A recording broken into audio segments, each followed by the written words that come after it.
Daily reading for Tuesday, 5th January 2021.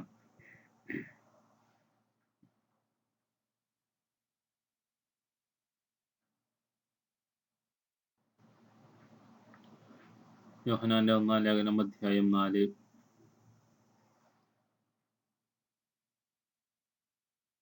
ദൈവം സ്നേഹമാണ്. പ്രിയപ്പെട്ടവരെ, നമുക്ക് പരസ്പരം സ്നേഹിക്കാം. എന്തെന്നാൽ സ്നേഹം ദൈവത്തിൽ നിന്നുള്ളതാണ്. സ്നേഹിക്കുന്ന അവനും ദൈവത്തിൽ നിന്ന് ജനിച്ചവനാണ്. അവൻ ദൈവത്തെ അറിയുകയും ചെയ്യുന്നു. സ്നേഹിക്കാത്തവൻ ദൈവത്തെ അറിഞ്ഞിട്ടില്ല, കാരണം ദൈവം സ്നേഹമാണ്.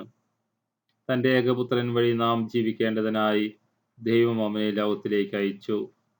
അങ്ങനെ ദൈവത്തിന്റെ സ്നേഹം നമ്മുടെ ഇടയിൽ വെളിപ്പെട്ടിരിക്കുന്നു. നാം ദൈവത്തെ സ്നേഹിച്ചു എന്നതിലല്ല, അവിടുന്ന് നമ്മെ സ്നേഹിക്കുകയും നമ്മുടെ പാപങ്ങൾക്ക് പരിഹാര ബലിയായി സ്വപുത്രനെ അയക്കുകയും ചെയ്തു എന്നതിലാണ് സ്നേഹം.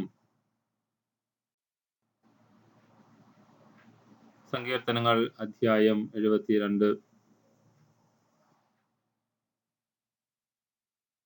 ദൈവമേ, രാജാവിന് അങ്ങയുടെ നീതിബോധവും രാജകുമാരന് അങ്ങയുടെ ധർമ്മനിഷ്ഠയും നൽകണമേ. അവൻ അങ്ങയുടെ ജനത്തെ ധർമ്മനിഷ്ഠയോടും അങ്ങയുടെ ദരിദ്രരെ നീതിയോടും കൂടി ഭരിക്കട്ടെ. നീതിയാൽ പർവ്വതങ്ങളും കുന്നുകളും ജനങ്ങൾക്ക് വേണ്ടി ഐശ്വര്യം വിളയിക്കട്ടെ. എളിയവർക്ക് അവൻ നീതി പാലിച്ചു കൊടുക്കട്ടെ. ദരിദ്രർക്ക് മോചനം നൽകട്ടെ. മർദ്ദകരെ തകർക്കുകയും ചെയ്യട്ടെ. അവന്റെ കാലത്ത് നീതി തഴച്ചു വളരട്ടെ. ചന്ദ്രനുള്ളിടത്തോളം കാലം സമാധാനം പുലരട്ടെ. സമുദ്രം മുതൽ സമുദ്രം വരെയും നദി മുതൽ ഭൂമിയുടെ അതിർത്തികൾ വരെയും അവന്റെ ആധിപത്യം നിലനിൽക്കട്ടെ. വിശുദ്ധ മാർക്കോസ് എഴുതിയ സുവിശേഷം അധ്യായം 6.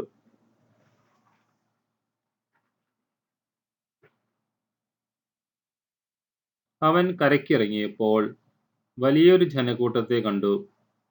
അവരോട് അവന് അനുകമ്പ തോന്നി, കാരണം അവർ ഇടയനില്ലാത്ത ആട്ടിൻപറ്റം പോലെയായിരുന്നു. അവൻ അവരെ പല കാര്യങ്ങളും പഠിപ്പിക്കുവാൻ തുടങ്ങി. നേരം വൈകിയപ്പോൾ ശിഷ്യന്മാർ അവന്റെ അടുത്ത് വന്നു പറഞ്ഞു, ഇതൊരു വിജനപ്രദേശമാണല്ലോ, സമയവും വൈകിയിരിക്കുന്നു.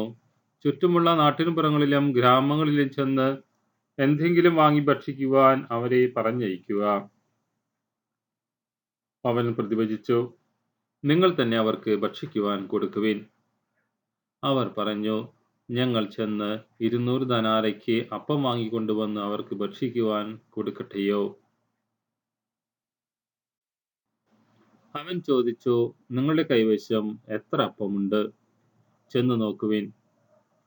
അവർ ചെന്ന് നോക്കിയിട്ട് പറഞ്ഞു, 5 അപ്പവും 2 മീനും.